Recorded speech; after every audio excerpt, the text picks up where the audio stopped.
Welcome everyone. Today we have our another new episode and we will discuss about AI tutors. Yesterday we have our one of the largest conference on entrepreneurship and leaderships. Especially we do focus on talent economy.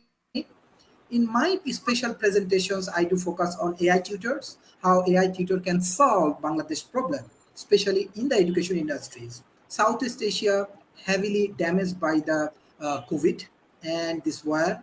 So education system actually heavily like hit by the COVID and war. So we are promoting AI tutors for quality educations. I think Tom bring the idea, and we are actually make some interesting thought on that particular process. Beside that, today University Grant Commission they are also uh, show their interest to work with these AI tutors. So we are promoting the AI tutor concept in Asia Pacific, especially with the university grant commissions, because we are moving with industry and academy relationship. So industry need more AI and academy need more AI tutors. Through this process, I think we can uplift our economy in a just way. So we have our thinkers, Mr. Tom Ross, and we have Mr. Daniel. We bring 600 entrepreneurs yesterday from around Bangladesh, and hopefully through today's sessions, we can bring new idea, new solutions for academy industry relationship. Mr. Tom Ross, what you want to share Well, great. about this Yeah, session? having visited Dhaka and Bangladesh in April, I see Dhaka particularly as a perfect proving ground for transhumanist technologies and ideas, because it is right now what the world will be within this century if we don't install transhumanist technologies and ideas and sustainable, vertical farming and all of that stuff. It's really a great place to set up, and I'm proposing this, a transhumanist village so that we can test and measure all of these ideas. Now, today we're going to be talking about AI tutors. And before we start talking about that, I want to just share our initiative video, which is about a couple of minutes. And it'll give you a quick view of the 6 primary initiatives that we are pushing for this year in this election, in this campaign. So whenever you're ready, I will share the video.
Okay, so that's that. And yeah, so today we're going to be discussing the second. Sorry. it went on to our last one. Yeah, so last week we discussed APEX, which is the Anti-Planetary Exploitation Initiative, which is the reason I got into transhumanism is because it fights, it uses NSA, PRISM, and the section of the Patriot Act to fight child exploitation and human trafficking. The second one is about AI tutors, and this is an effort to put into the hands of all public school students from first grade through 12th and beyond, if they prefer, an AI tutor, a device that will get to know that student and provide custom curriculum for that student and focus on its strengths and give it extra help with its subjects that's having struggling with. And so that's the general idea. And we can get more into detail about that when I show the infographic later. But so that's really what we're talking about here with this. And as you said yesterday, you started presenting the idea because I'm working with Sharif to get this idea put into the hands of young people in Bangladesh as a proof of concept to show how it can work in America. It's a little more difficult to get things through in the US, but by using Bangladesh and the Dhaka school system, we should be able to help prove this concept of AI tutors. And again, it's about putting in the hands of first graders on a device or an AI companion that will learn that student. It will hone in on its core capacities, its innate talents, and give them a customized curriculum based on those human skill sets that can't be coded or automated. And so, and then eventually it will direct that student into a career path. Now that AI is taking over, AI automation is taking over all of these jobs, the least we should get from AI is an ability to create a whole new economy based on these human skill sets. And there's quite a few of them that we have that we're not using or haven't been using for some time, thanks to the Industrial Revolution. So does Daniel want to key in here? Yeah, I'm so glad to be running with you, Tom. You're a great first person on the ticket.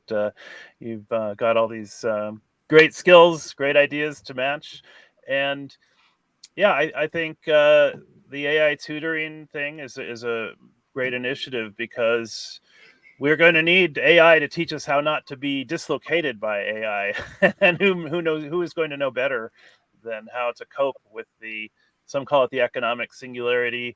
There's many terms for it, but we know a lot of jobs are going away. AI is able to automate away so many existing job roles, and I get a kick out of another presidential candidate, Vermin Supreme, who said he asked his high school counselor, "Can I make a living at art?" And the counselor said, "Oh yeah, artists can make a living." And he found out that the counselor had lied to him, so he became a performance artist and ran for president again and again. So I think that's an interesting origin story for life coaching and public school tutoring. But I remember you used to be able to bring your report card down to the bakery, and if you had an A, he'd give you a sugar cookie for every A on your report card. So we could get these kind of maybe these local merchants could sponsor these AI tutors or these machine learning assistants for particular classrooms. I mean, businesses often buy sports uniforms for local schools, so there's a model for that kind of partnership.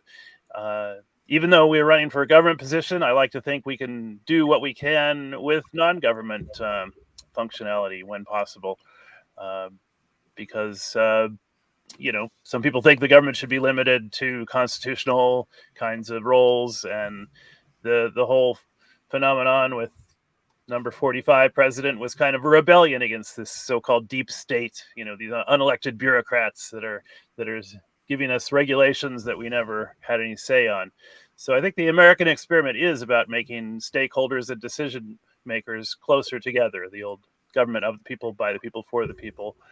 And one thing I would throw into the mix is we know scientifically that the human brain is not fully mature until the mid-20s.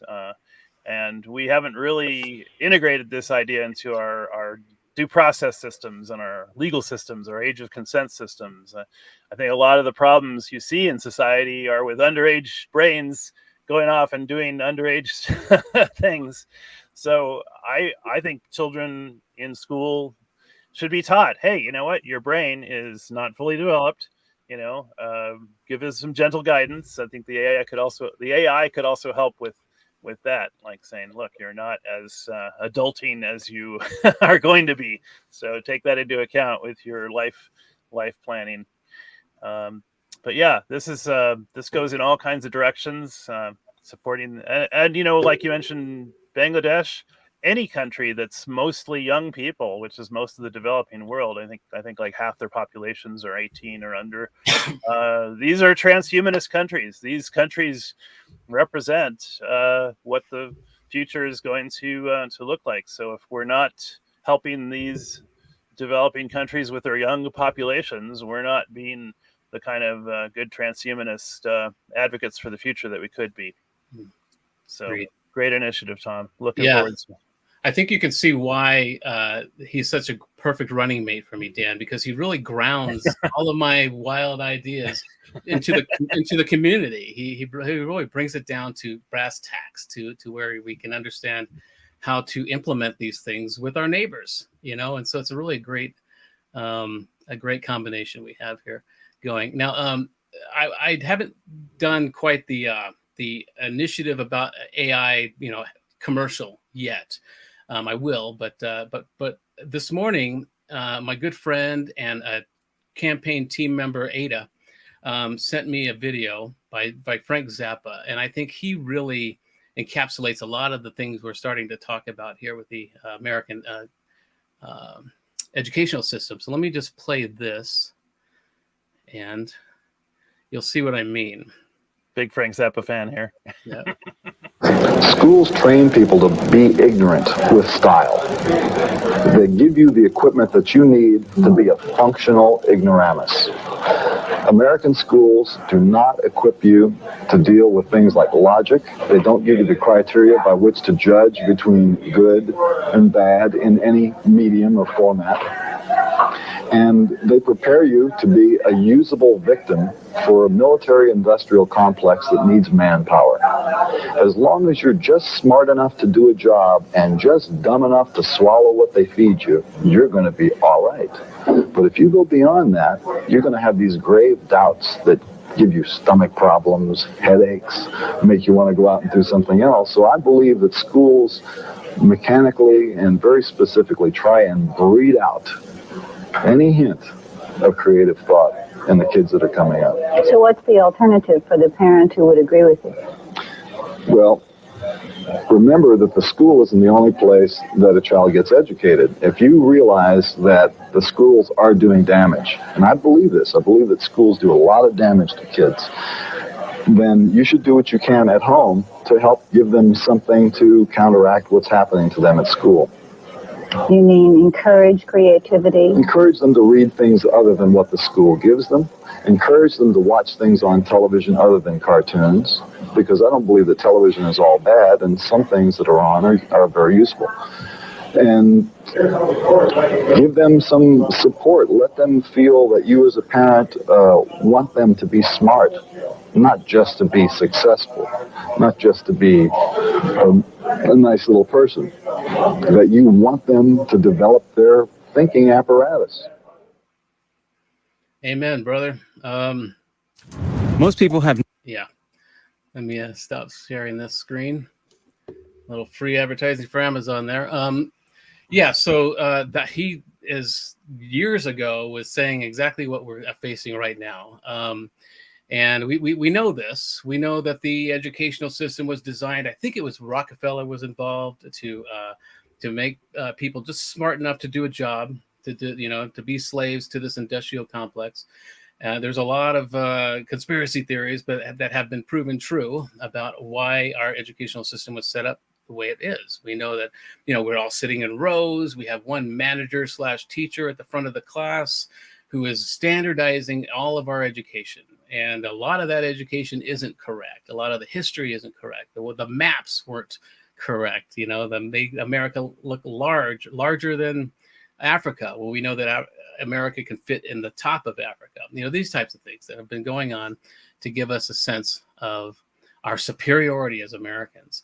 And that's starting to break down because, and that's is why this initiative is so important, because students are standardized. We have standardized testing. We all want to put everybody in the same bucket and, have standardized testing where they all know the same thing. But these AI tutors will hone in on that student's core capacities, that their innate skills and talents, and learn them. Over time, they will learn what really makes this student tick, and they can customize a whole curriculum that will prepare them for a world and a career path, a whole new economy based on what they want to do, not what they have to do. So we're seeing that this is pushing for an entropy in the educational system. We need that if we're going to survive as a species, as a society. We need to customize curriculum for every student. And that's what we are pushing for, because we need to get out of this denial that everybody should be the same, that everybody should have the same testing and we should all know the same thing, because that's happening anyway. We're seeing, there's a theory that it takes about 50 years or so for a new scientific awareness to filter into society. I forget what it's called right now, but we're already in that. And so with the relativity, Einstein's relativity, we're seeing that filter into society now, because everybody feels like what they know is true to themselves, relative to themselves. And that is, I think, a byproduct of this new understanding of quantum physics, of relativity, that, because everybody's reality is true to themselves. I think it's a whole system phenomenon. And so, but we do need, like America, I've said, is a controlled entropy. It's a controlled ability to be individualistic and property rights, and but it's got to be controlled to an extent. So it's a great experiment. It's a great theory, and so this ability to give AI tutors to students in public schools and whoever else wants them will help along that by controlling this entropy and making our children smarter in the core capacities that they are smartest with. And so that's the idea. And would you want to weigh in too there, Daniel? Oh, I think you were talking about the Overton window earlier, that what it's okay to discuss in mainstream society, maybe. And we're seeing that the whole AI discussion, everyone's talking about AI. And, the White House has an AI plan. Every talk show, they have an AI expert on, so-called expert at least. But, and I love your term about, controlled chaos. That's kind of the spontaneous order that happens in a dynamical system. And that's why the, free people are always going to be more creative, and they're going to probably have better quality of life, and they're going to outproduce people that are oppressed.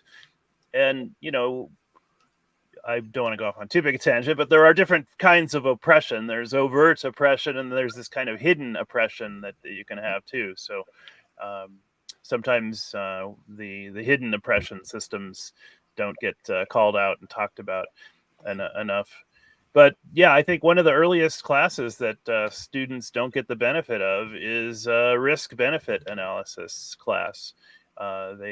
They start telling you things are good or bad, but they don't give you the tools to say why this is that much worse or that much better than something else. You can only have a objective measure if you're comparing two things. You can't have something in isolation and say it's objectively good or bad. It's always a comparison process.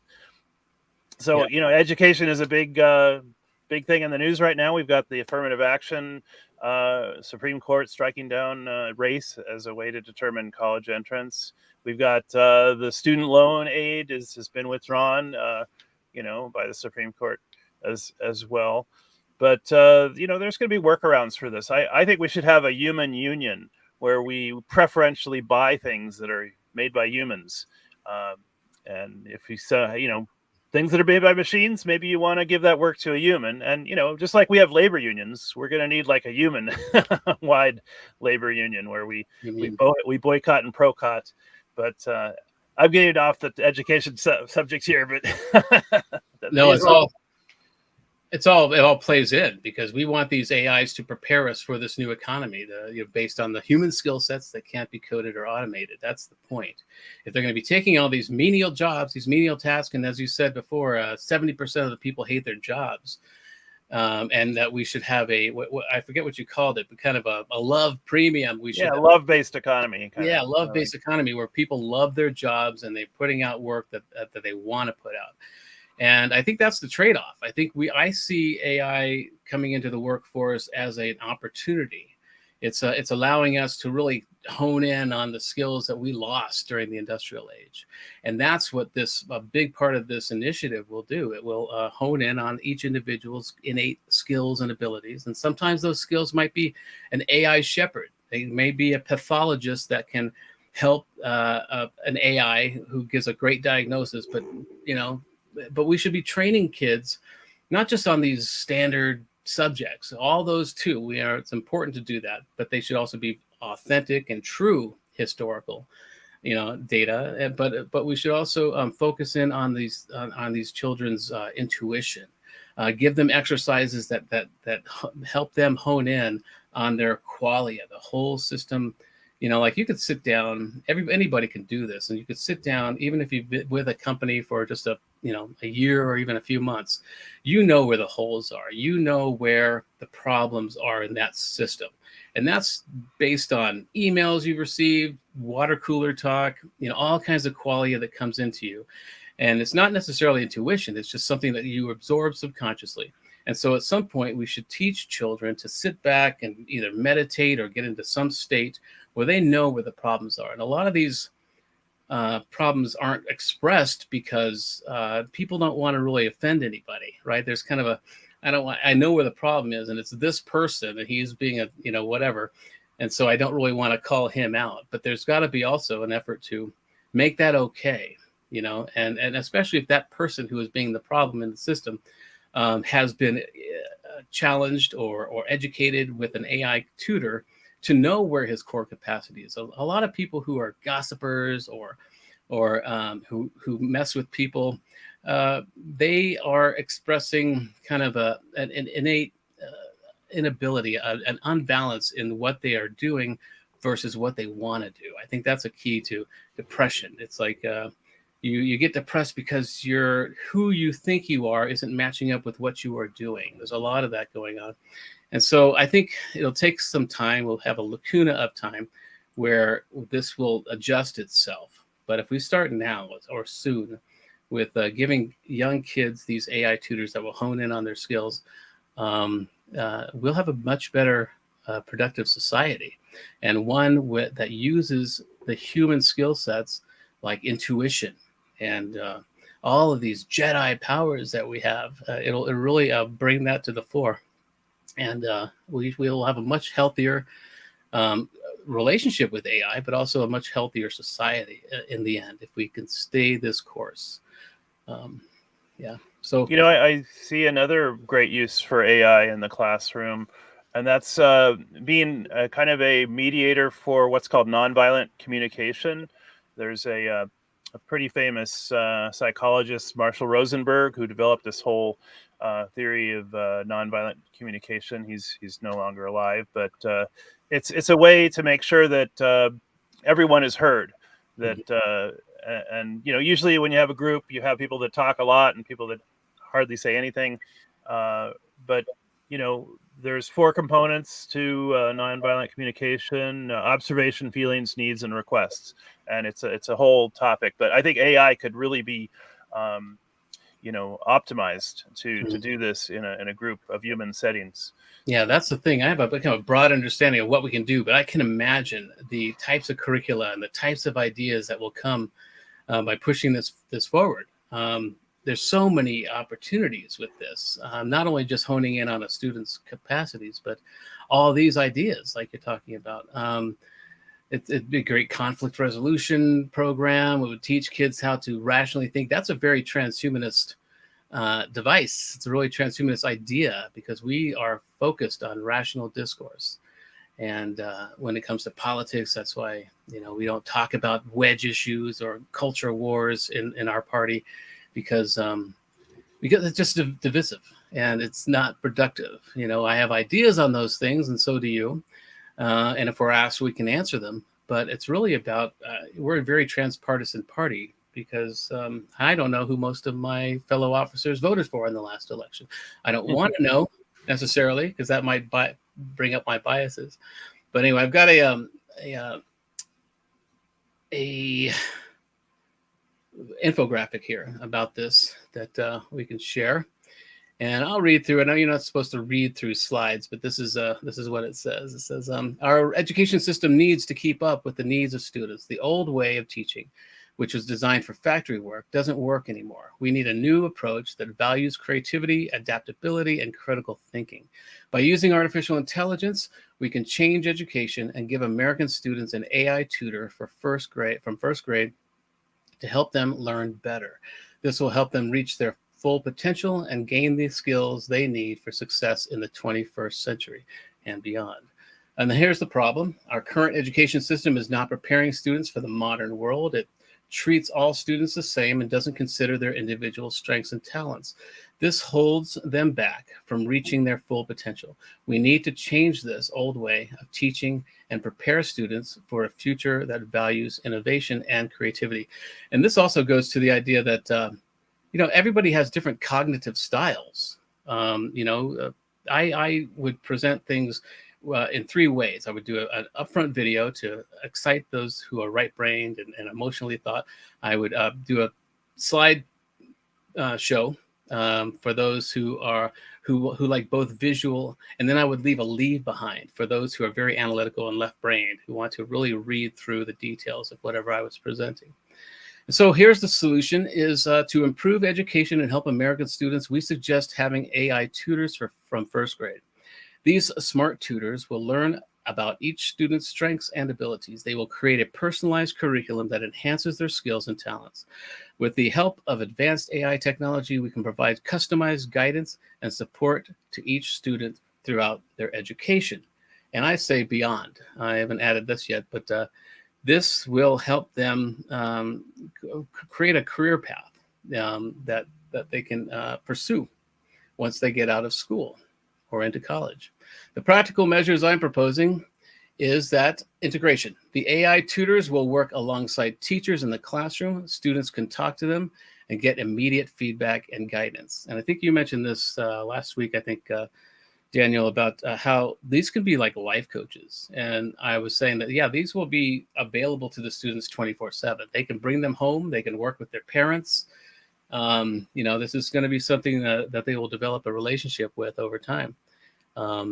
So another aspect of this, the practical measure, is customized curriculum. The AI tutors will analyze each student's strengths, weaknesses, and learning style. Based on this information, they will create a personalized curriculum that focuses on improving their strengths and supporting them in areas where they struggle. This personalized approach will make learning enjoyable and help students reach their full potential. Next would be a lifelong learning. And I think you've mentioned this too, Daniel, before, where it's more of continued education. The AI tutors will stay with students from first grade to high school and beyond. They will adapt their guidance as students progress, and providing continuous support in their academic and career paths. By encouraging a love for learning throughout life, we ensure that students are ready for the changing world. I think you've touched on a lot of those ideas too, Daniel. The conclusion here would be introducing AI tutors into our education system is a crucial step in empowering American students and helping them reach their full potential. By moving away from the old way of teaching and embracing technology, we can nurture creativity, critical thinking, and innovation in our future generations. Let's use the power of AI to unlock the true potential of our students and create a better future for everyone. And so that's really the point. All of this is going to play in, and if we do get this initiative passed in some measure, we will see a betterment of society, I believe. And yeah, so anything to add there? Oh, I'm looking at some of these great questions in the YouTube chat. Mike DeVerde talks about how professors could benefit from this AI, not just the students. So of course. and pairing AI tutor with free college. I mean, really, education is an infrastructure. You don't want a society or community made of uneducated, sick people. That's why I just keep bringing up Norway. They get so much right. I know they have high taxes, but they also have the highest per capita of billionaires of any country in the world, and that's because they have free lifelong education and they have government healthcare and lots of other services provided by the government. It's you can't argue with success, but yeah. Also, we need to you were talking about this divide, and I know one of your initiatives is the divide and conquer coming up, and yeah, and that's really with this. I think corporations are encouraging this kind of my way or the highway. First past the post elections. They love to create this very divisive system, and then they can have us choose the winners and choose the losers, and they can always keep themselves in their preferred state by doing so. So that's not the American way. That's not the American experiment that I signed up for. But. Yeah, let's go through some of these questions. They're good ones. David Schumacher asks, how do human tutors partner with AI tutors? And that's a good question. I think it would be a general kind of open AI system that would ask questions of the student and learn them that way. It would be up and down kind of voting like a lot of these AI companions do. And there'd probably be classes to help students do this, to help teach them proper prompts to ask this AI. I think AI, as it advances, will be able to. We're seeing that already with ChatGPT. It can decipher what you're asking it pretty well. And but as you were saying too about professors, we're seeing a lot of some professors are complaining about ChatGPT, and but also there are some that are incorporating it already. I think Brent was talking about that in one of our shows about how his professor is incorporating the idea of ChatGPT into his studies, and he's embracing it, and because it's a reality, we can't be in denial of it. And so, yeah, I think it would be the way that they would partner is I think it would be an open system at first, and it would learn it through a series of questions, and this could go on infinitum with the student and learn it more and more and hone in on those skills. And there might be a series of questions up front that the AI would ask to hone in on the dominant faculties of that student's brain. I mean, I did a science fair project in high school called Balancing the Hemispheres Through Directed Imagination. And it was taking a group of classroom and giving them a questionnaire, and it separated them between their right and left brain faculties. The people that were right in the middle, we threw out of the experiment. But it was a questionnaire. Now we understand the brain is more of a holonomic model now. It's not necessarily right and left. But at that time, that was the thinking. And so it was a questionnaire that would determine who was more left brain and who was more right brain. And then there was a whole series of exercises we gave them from there. But that's, I think, what would have to happen. It would be, and again, this is all new. And so we need input like this. How to prepare these AIs to match with their student. So I think that's a great question. Yeah, and don't neglect the power of intuitive creativity. We could have things like theater and storytelling and role playing. There's all kinds of great unknown partnerships that we're going to be in the role of principal investigators and scientists with this stuff. I love David's question just posted there about what do we say to the parents who want to assess the AI tutor's content? Boy, there's a third rail question. Yeah, that's an important question, and we should be aware of that because there's going to be probably a lot of pushback. AI is evil, and we're not going to put it in the hands of our first graders, and there's going to be a lot of pushback. I understand that, but it's about being transparent. It's about letting the parents be involved. They should have their own set of questions that this AI asks them about how they're parenting and how to support the way they parent. So it's a really good question. Not all parents want to raise critical thinkers. Some of them want to raise indoctrinated, clones of themselves. Yeah, and it So, should be an opt-out thing too. It's unfortunate that because of the students that do have these AI tutors will advance quickly. I think it would prepare them for a world using their human skill sets, but the parents should have the ability to opt out until that student's 18 years old and they can make their own choice. I think that'll be an important aspect to this. Is we don't want to scare people. We don't want to, we have enough trouble as a transhumanist movement anyway. People thinking we have a dark agenda. So it's really important to be transparent and gives parents this ability. or in my case, until you're 25 years old, you'll do what I say in my Yeah, house. that's right. 25. Yeah. I don't know if that's going to work so well. Yeah. That's I mean, is the last part of your brain to develop is the executive function forebrain, kind of abstract thinking, but you can get along pretty well with all those, back brain kinds of Yeah. functions. So I don't know. It's going to be a cost benefit question. Do we need to rewrite a lot of age of consent laws? Raising the age to 25 or. It's going to force a lot of questions, a lot of arguments, but it's questions that we need to ask. So Mara Abad, who is our new co-campaign manager, has asked, what can we do to have teachers being advocates of AI tutors? And that's a good question, because I think teachers will benefit from this because it will give them more help. For one thing, it's like having a teacher's assistant, and these AI tutors could give teachers reports on each student and where their strengths are in real time. I think it will lighten their load and give them the ability. Now again, teachers will become shepherds of these AI tutors, just as I've said before, with a pathologist who has an AI, who works with an AI that gives them a really great diagnosis based on all the symptoms and historical and global data. But that human pathologist might say it doesn't quite feel right.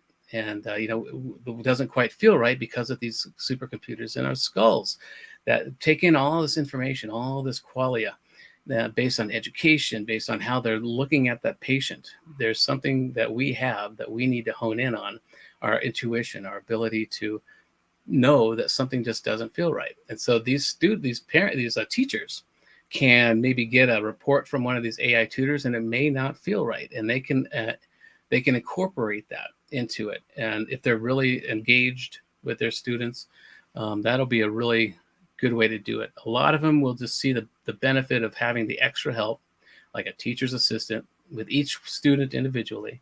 But those who are really engaged, and a lot of teachers really are, will want to work directly with this AI tutor and that student if things don't feel right, or if they want to push that AI tutor in a different direction, if they know that student may do well on tests in history, but is struggling in class when it comes to asking questions, there's a way for that teacher to really work with them. So I think it'll be easy to get advocates early on, but we also have to be careful because we don't want AI tutors to replace teachers, and I think they might see that as a threat.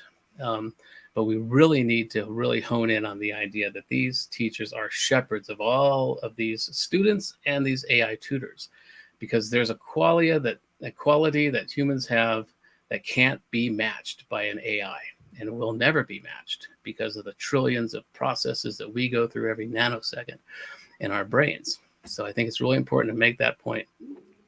I'd like to raise another idea that AI could work in a larger social context. There's an old saying that you're the average of the 5 people you hang around with most, and they actually have done studies, and they say, no, it's way more than 5 people. It's like your whole network. I mean, you might call it your Dunbar tribe of friends. But the old thing is, what kind of job are you going to get studying, modern dance? Or, there's always, you hear these criticisms. But if you had an AI that would tell you, what your friends are interested in or what they need. I mean, this is advice to entrepreneurs. They say you have to do a market survey, see if there's actually customers for this thing you want to do. So, in a way, what you learn is like making you the product for what society is a customer for. So this is something that an AI could could kind of do. I'm not sure exactly what the algorithm would look like for that. It might be kind of a creepy social credit looking thing for under some critiques, but no, I think there's a way to do it in a loving, voluntary kind of implementation. But yeah, just AI that not only prepares you for particular skills, but prepares you for a social wide context of a love economy, so called. Mm-hmm. Yeah, Mike DeVerde asks. He talks about the astronomical price of college these days, and I think this will replace that need. I mean, even we have tech giants like Elon Musk saying that he doesn't care if you have a degree, and he has certain criteria he uses to know who to hire. And I think this that will change. I think there's less of a need for a degree, because even if you have a degree, it's hard to get a job. It's different than when we were younger, and even when my parents were younger. So I think this will make people much more highly skilled in whatever field they go into, because they will be having that customized curriculum gearing them towards their field, which they have an innate ability to know and to do. And that's, and so, I think that's a very important question. I think we are going to see a lot of moving away from the need for a degree. And if this customized curriculum can make people even more skilled, that will replace the need for a degree. And maybe these AI tutors, maybe there's certain levels that you can reach with them that they will give you a diploma, that this person is an expert in this particular field, and that's a big part of my open source mode management process, is we hone in on an individual's niche expertise. There could be a receptionist in the company, and everyone assumes she's just a receptionist, but after hours, she could be a classically trained cellist. And so you bring her into the room and you hone in on where everybody's niche expertise is. Somebody could be a great sailor on the weekends, a really good sailor, but they're an accountant in the firm. And so if you get everybody in and you hone in on their niche expertise, everybody is more qualified to be in that room because they're in that state of mind, and it gives you kind of a responsibility for your ideas. If she's just seeing herself as a receptionist, she may not throw out many ideas, but if she sees herself as a classically trained cellist, she's going to take responsibility for what she knows and what ideas she has. And so that's kind of, this is a practical way. Like, these AI tutors are a practical way to hone in on those things. And so, yeah. I think we have overloaded society with specialists instead of generalists. And what do specialists do? They create these dominance hierarchies that are very toxic to a love economy. But I didn't mean to cut you off there. Go ahead. No, I'm just saying Mike was also asking about affirmative action being struck down. Let's build a new colorblind education system. Yeah, that's an important issue, and I've thought about this, and I think that I'm white, I'm a male, I'm an American, I have a lot of privileges, but the way I understand my white privilege isn't that I have any special treatment. It's that unlike a woman, I don't have to wait until the sun's still up before I leave work, or to have keys in my hand or mace in my purse. Unlike a person of color, I don't need to keep both hands on the wheel or visible to a cop if I'm pulled over. There's certain things that I just take for granted as being a white American male. That's the privilege. It's not an extra special thing, but I think I think there is the idea that there's a soft bigotry of affirmative action, that it's saying that people don't necessarily can't keep up with white people, so we need to give them affirmative action. I don't agree with that. I think there's still a need for this. There's still a need for this sort of academic reparations, if you will. There needs to be access, but I think people of color should have the ability to opt in or out. They shouldn't necessarily have to say what color they are or what race they are.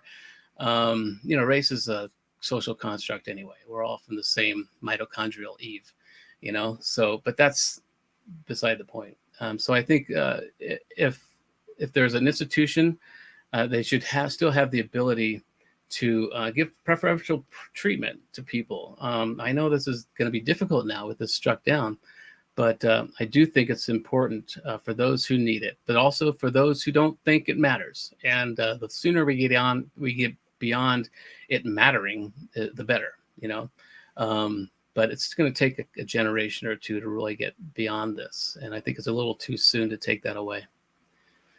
But, yeah, on the subject of race, I would just say the country of Norway again, they have taken race completely out of their legal canon. They have replaced the word race with unfair discrimination.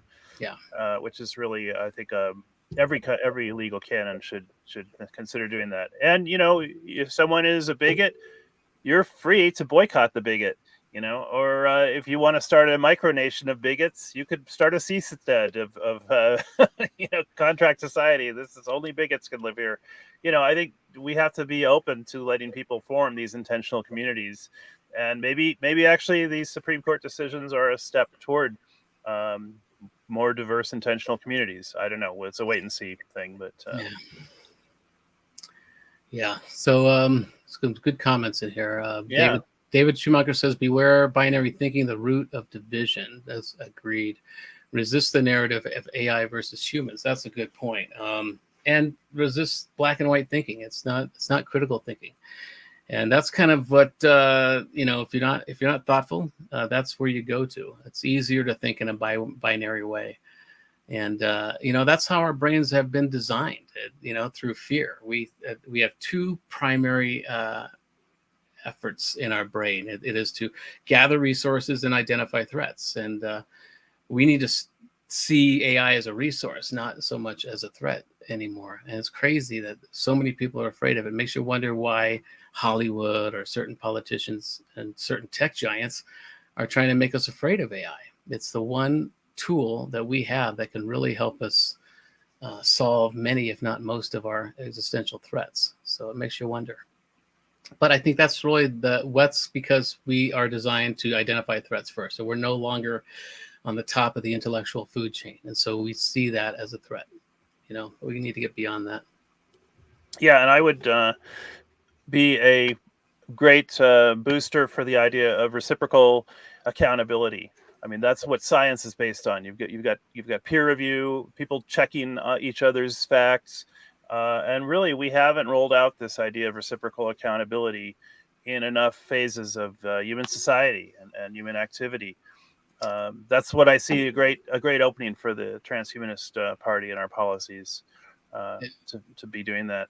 Absolutely. 101 Tesla says that Khan Economy has been finding a way to collaborate with teachers and parents on the child's individualized learning. It is possible. Yes, that's something we should really look at for this initiative.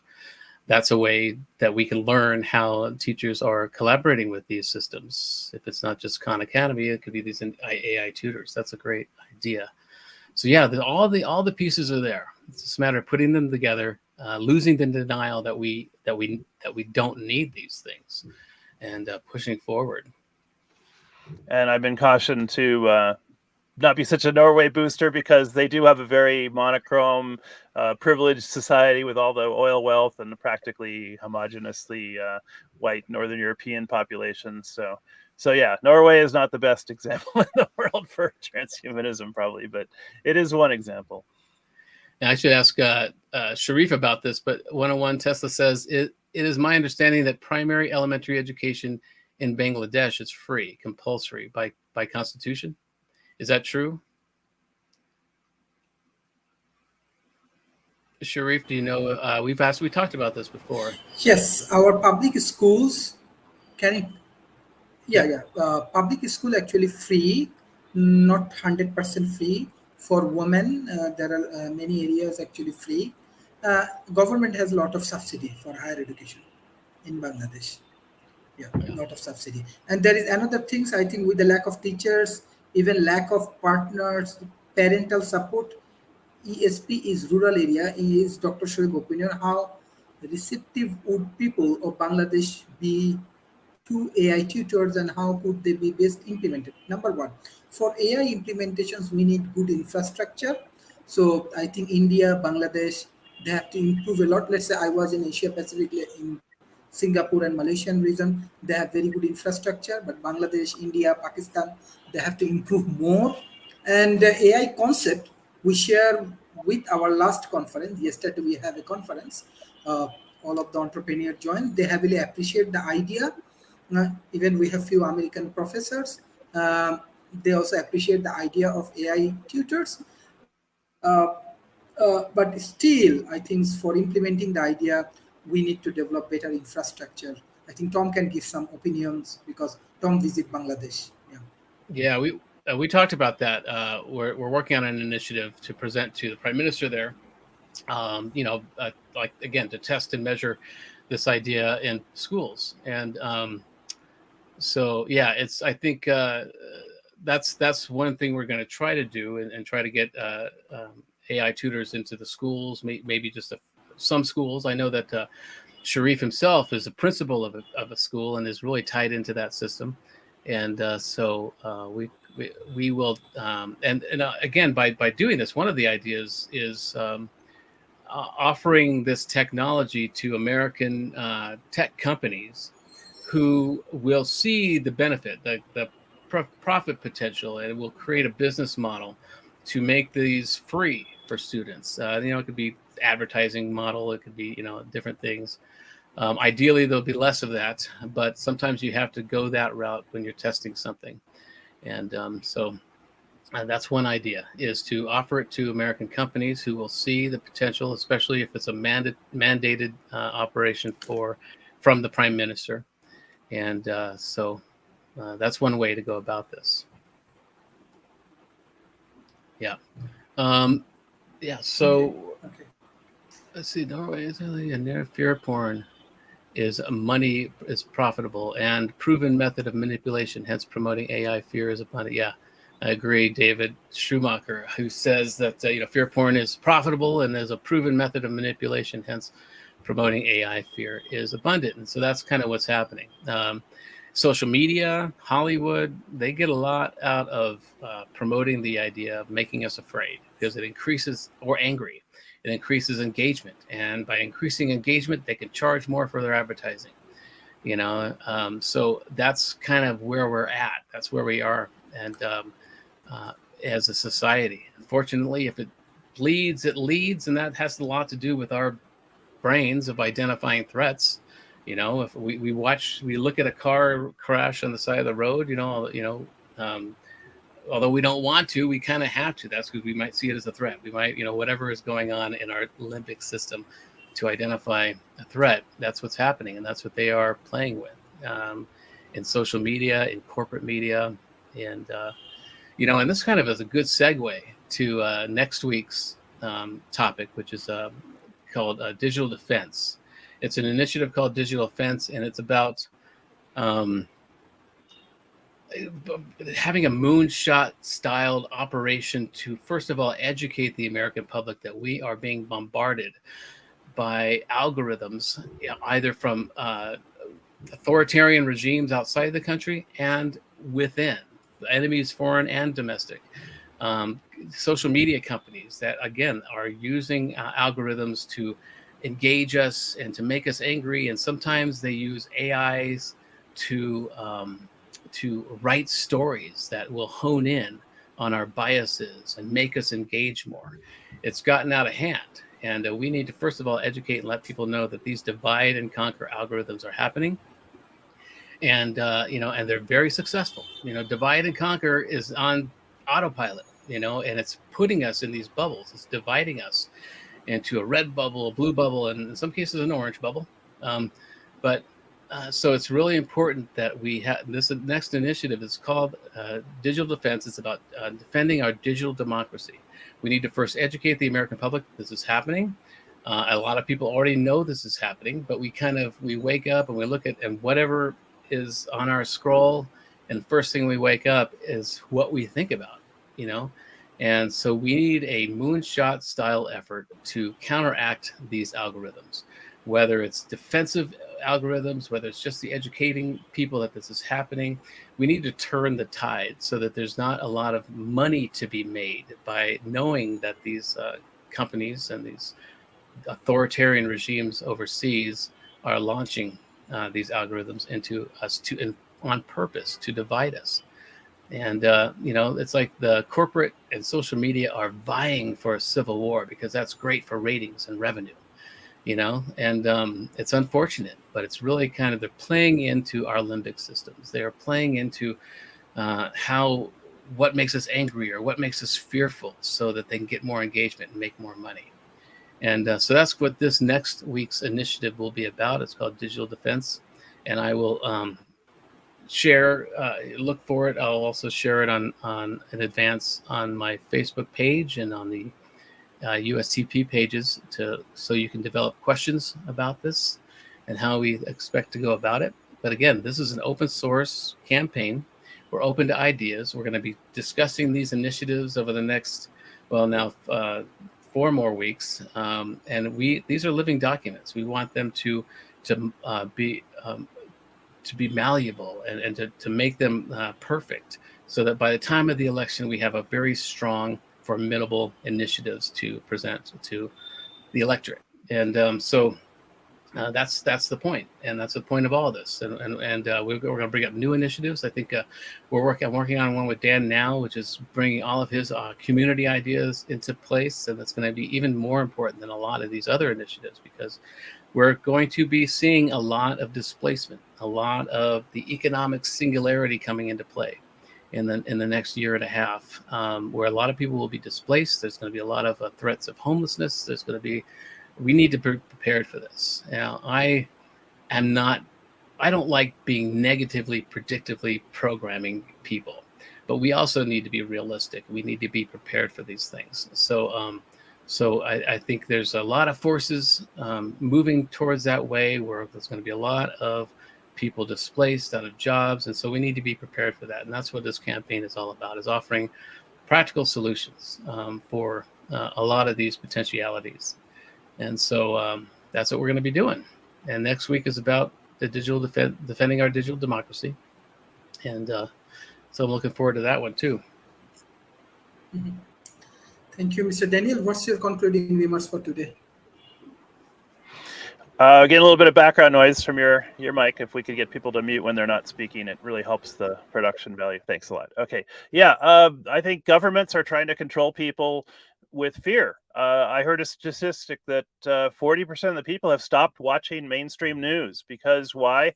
Because they're only hearing the bad side. They're not hearing the solution side. They're just hearing all the fear porn, all the things, if it bleeds, it leads. That's what news editors are taught at stations.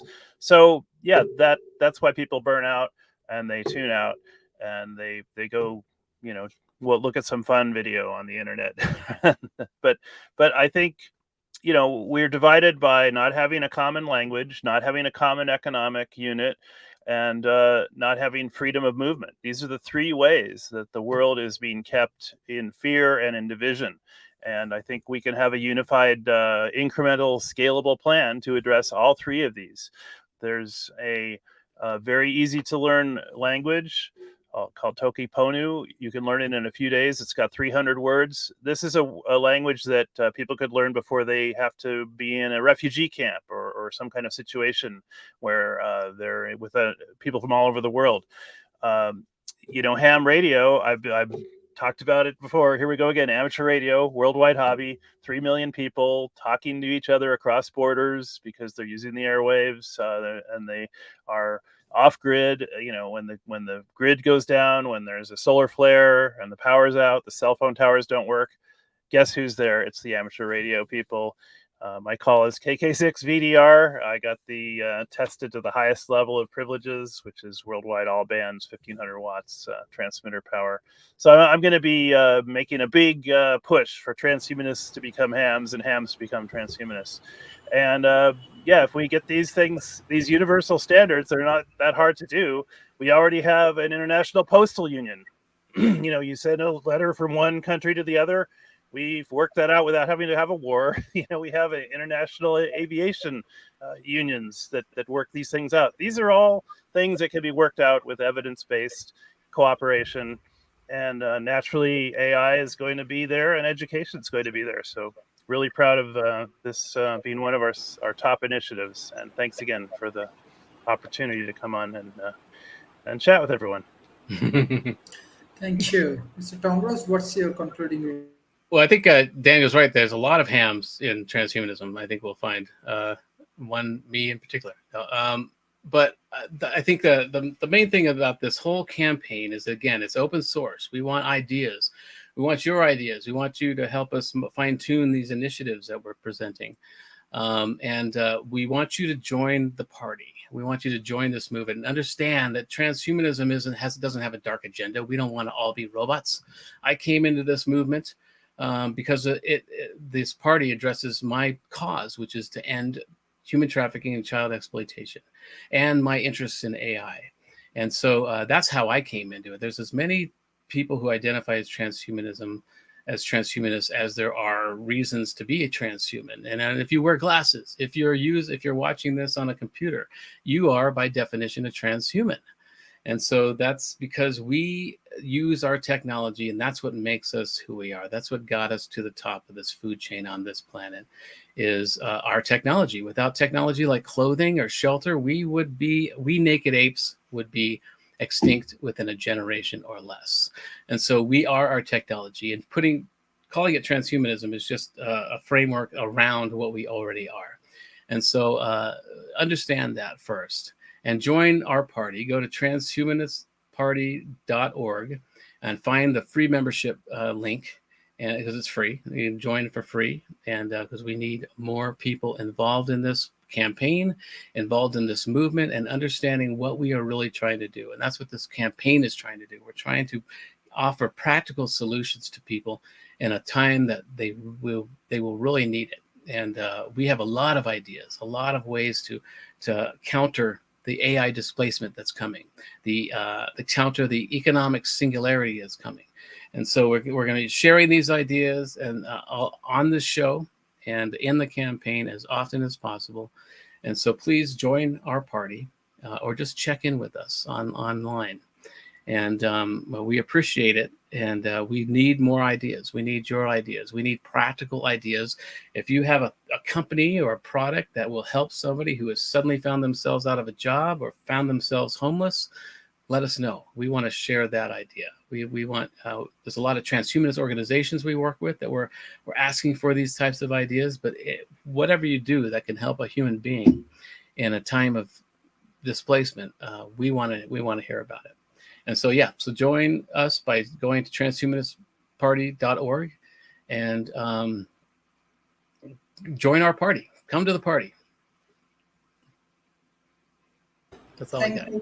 Thank you everyone for joining today's session. This is an excellent session, especially those who want to learn more about AI tutors. Thank you, Mr. Tom Ross, and thank you, Mr. Daniel, for your continuous support for World Talent Economy Forum. From Transhumanist Party, those who want to join World Talent Economy Forum dialogue, you can join. Also, if you want to join our business incubations for developing your business, developing your startup, inside our business incubation, you are welcome. You can come and you can join with us. And through this process, you can solve many emerging economy problems. So the world is open. We have to work for each other. We have to help each other. And through this process, we can uplift the economy of emerging economy. Definitely, it will be benefit for developed world. We do not want war. We want more peace. And we need all of the solution for the complex problem of the society. So hopefully through this AI tutor, we can solve educational problem which need to improve in the emerging economy. Thank you everyone. Thank you for joining today's session. I request all of our audience, please share our content as much as possible. Thank you. Bye-bye and take care.